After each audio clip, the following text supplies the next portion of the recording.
चलिए अगला पॉइंट लिखिएगा। अगला पॉइंट लिखिएगा।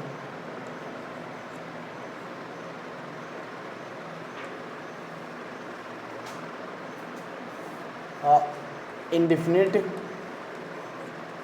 Integration represent family of curve, family of curve. ठीक है, मेरा बात को समझिए। मैंने क्या बोला कि इंडेफिनिट इंटीग्रेशन जो है क्या रिप्रेजेंट करता है, family of curve, family of curve. जरा मतलब क्या, जरा मतलब समझाता हूँ, देखो जरा मतलब समझिए। जैसे मान लीजिए आपसे किसी ने पूछा x square into D x का इंटीग्रेशन क्या होगा। सॉरी, इसको छोड़ो, आपको पता करना है एक्स इंटू डी एक्स का इंटीग्रेशन क्या होगा। देखो आप तो ये सोचो कि किसका डिफरेंशिएशन होगा, माने किसी ने पहले इसका, ये किसका डिफरेंशिएशन हो सकता है। अब तो यूँ सोचो, देखो मैं आपसे ये पूछ रहा हूँ कि चलिए मैं डी बाई डी एक्स करता हूँ किसका, एक्स स्क्वायर बाई टू का। क्या आप बता देंगे इसका आंसर क्या, बोलिए क्या होगा इसका आंसर। 1/2 तो साइलेंट हो जाएगा, एक्स स्क्वायर का 2x और 2 से 2 कट जाएगा तो क्या आंसर बचा। इसका मतलब जिस दिन मैं x का इंटीग्रेशन करूंगा उस दिन ये आ जाएगा क्या, एक्स स्क्वायर बाई 2, है ना। अच्छा, अगर मुझे क्या बोल रहा है ग्राफ बनाना, किसका ग्राफ बोल रहा है, इंडेफिनिट इंटीग्रेशन ग्राफ बोल रहा है ना। अच्छा, इंडेफिनिट इंटीग्रेशन ग्राफ बनाने का मतलब होता है कि मैं इसका ग्राफ बनाऊं, कहीं इंटीग्रेशन तो यही है। अच्छा, इसका ग्राफ वही होगा जो इसका ग्राफ होगा, क्योंकि दोनों तो बराबर है ना। हाँ, इसका ग्राफ बनाने का मतलब होता है इनडायरेक्ट वे में इसका ग्राफ बना देना, और अगर इसका जो ग्राफ बना दिए वही इसका ग्राफ होगा। अब सोचो, एक्स स्क्वायर बाई 2 का ग्राफ आपको मैंने सिखाया है, अगर आपको याद हो तो एक्स का ग्राफ सिखाया है ना कि एक्स स्क्वायर ग्राफ कैसे होता है। एक्स स्क्वायर का ग्राफ दिखा देता हूँ एक बार के लिए आपको। देखो मैंने आपको बताया एक्स स्क्वायर का ग्राफ ऐसे होता है, ये होता है एक्स स्क्वायर का ग्राफ, और बाई 2 हो गया तो भी यही रहेगा। तो सर ये ग्राफ किसका हुआ, ये स्क्वायर एक्स स्क्वायर बाई 2 और सी के जगह यहाँ 0, क्योंकि 0 से पास कर रहा है ये। कल को ये थोड़ा सा ऊपर होके पास करता तो ऐसा, अगर सपोज करो ऐसा ये ग्राफ होता तो एक नीचे चला गया ना, तो बन जाता एक्स स्क्वायर बाई 2 माइनस 1। अच्छा, कल को अगर ये ग्राफ थोड़ा ऊपर से पास करता तो इस ग्राफ का नाम होता एक्स स्क्वायर बाई 2 प्लस 1, एक ऊंचा। अच्छा, कल को थोड़ा और ये नीचे से पास करता तो इस ग्राफ का नाम होता एक्स स्क्वायर बाई 2 माइनस 2। इसका मतलब नहीं लग रहा है ग्राफ की फैमिली आ गई। अरे एक ही ग्राफ का फैमिली आ रहा है ना, बार बार एक ही ग्राफ बार बार आ रहा है, इसका फैमिली आ रहा है। वही क्या बोलता है, indefinite integration represent family of curve, माना एक ही कर्व की फैमिली आ गई। एक ही कर्व क्या क्या आ गया, फैमिली। दिख रहा है ना, सब कर्व एक ही जैसा है तो इसी कर्व का ये फैमिली आ गया, समझना। तो इंडेफिनिट इंटीग्रेशन क्या रिप्रेजेंट करता है, फैमिली ऑफ कर्व।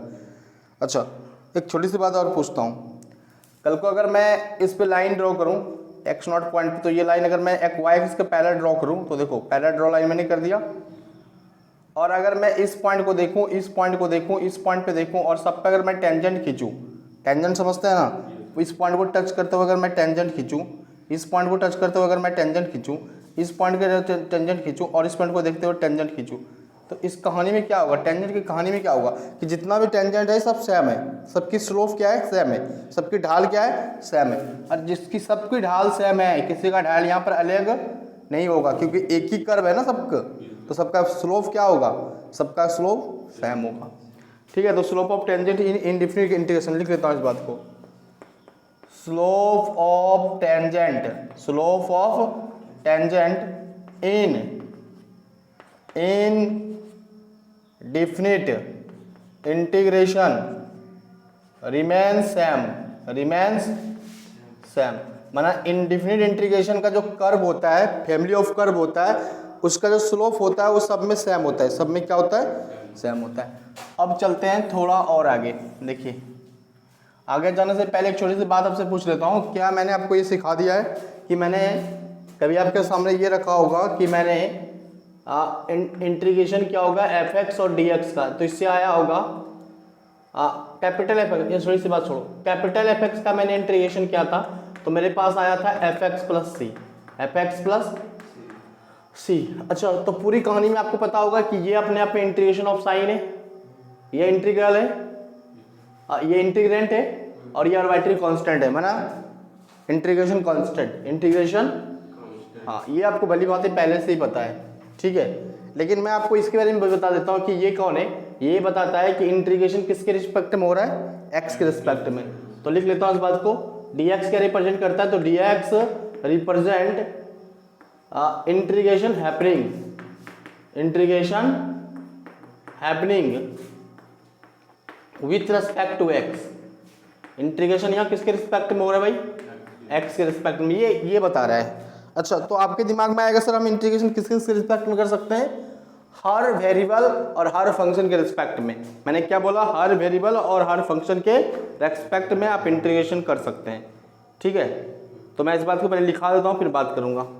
देखो मैंने आपको सामने ये बोला कि हम इंटीग्रेशन किसके रिस्पेक्ट में कर सकते हैं, तो हम इंटीग्रेशन हर वेरिएबल और हर फंक्शन के रिस्पेक्ट में कर सकते हैं, ठीक है।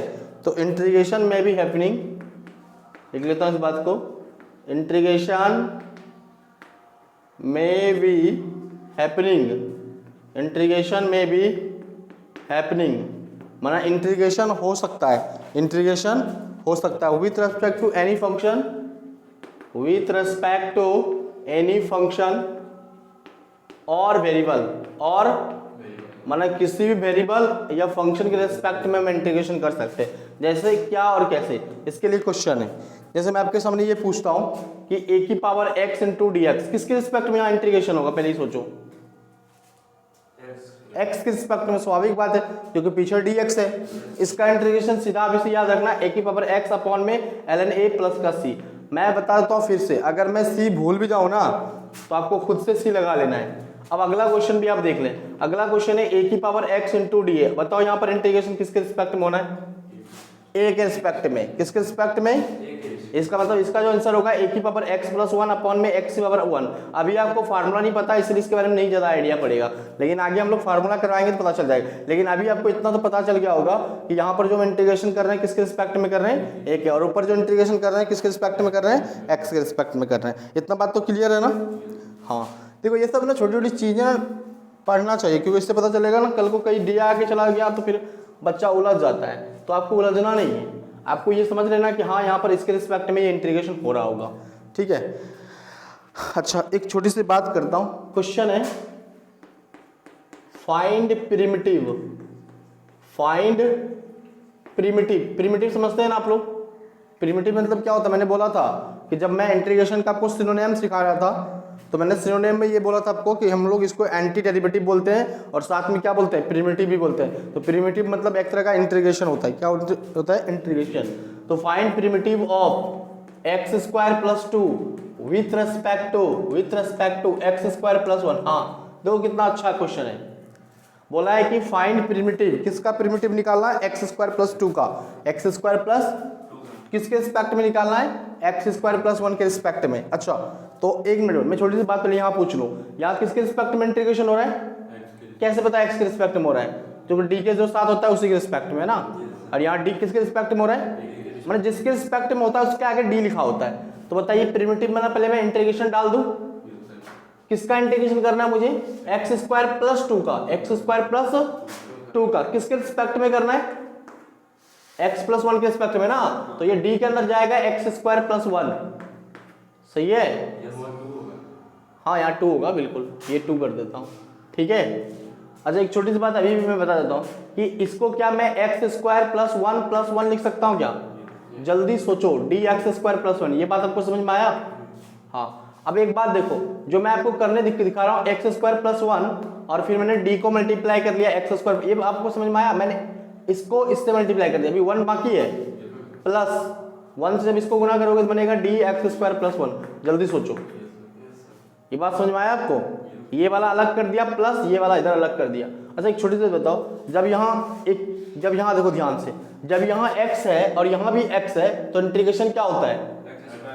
अब यहाँ देखो मैं पहले इसको अलग अलग कर रहा हूँ, पहले अलग अलग कैसे करते हैं, एक्स स्क्वायर प्लस 1 और फिर इधर डी एक्स स्क्वायर प्लस 1 और फिर plus D x square plus 1। देखो इसका मतलब ये कि यहाँ पर अलजेब्रा भी मैंने यूज कर दिया, इंटीग्रेशन का अलजेब्रा, कि अगर प्लस है तो इंटीग्रेशन को हम अलग अलग कर सकते हैं, कर दिया ना।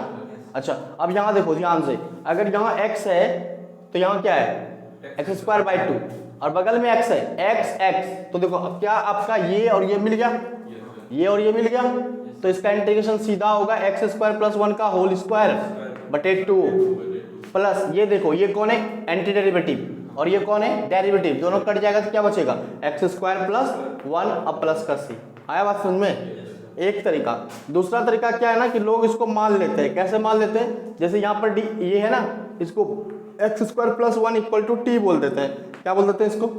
टी। अगर ये टी है तो बताओ एक्स स्क्वायर प्लस 2 क्या है? सोच के बताना। अगर एक्स स्क्वायर प्लस 1 टी है तो एक्स स्क्वायर प्लस 2 को क्या बोलेंगे? अरे टी प्लस 1। सोचो तो सही। अरे 2 हो गया ना अब, तो एक तो रह गया इधर। हाँ, तो पूरी कहानी में इसका दूसरा मेथड क्या है कि हमने अभी सुना है कि इसको आपने टी प्लस 1 बोला है, एक्स स्क्वायर प्लस 2 को क्या बोला है, तो मैं तो यहाँ टी प्लस 1 लिखूंगा और ये डी, और आपने इसको क्या बोला है टी ना, तो टी बोलूंगा। फिर से मैं इसको अलग अलग कर रहा हूँ, मैं लिख रहा हूँ तरफ टी डी टी और प्लस में 1 गुना डी टी और डी टी। आया बात समझ में? देखो मैंने अलग अलग कर दिया, टी गुना डी टी तो टी डी टी और 1 गुना डी टी तो डी टी। अच्छा देखो यहाँ टी, यहाँ भी टी, यहाँ वहाँ एक्स और वहाँ भी, तो एक्स स्क्वायर बाई 2, तो इसका आंसर क्या होगा T square by 2 D T का टी। आया बात समझ में?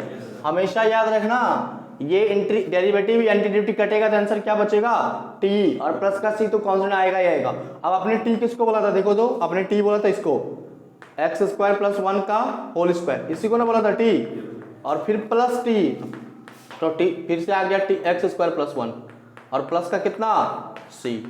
ये बात समझ में आया? जहाँ जहाँ टी था टी के जगह मैंने मान भर दिया। टी का मान क्या था एक्स स्क्वायर प्लस 1, तो भर दिया मैंने। ठीक है, पहले आप इसको कॉपी करें फिर आगे चलेंगे हम लोग लिस्ट ऑफ फार्मूला के ऊपर।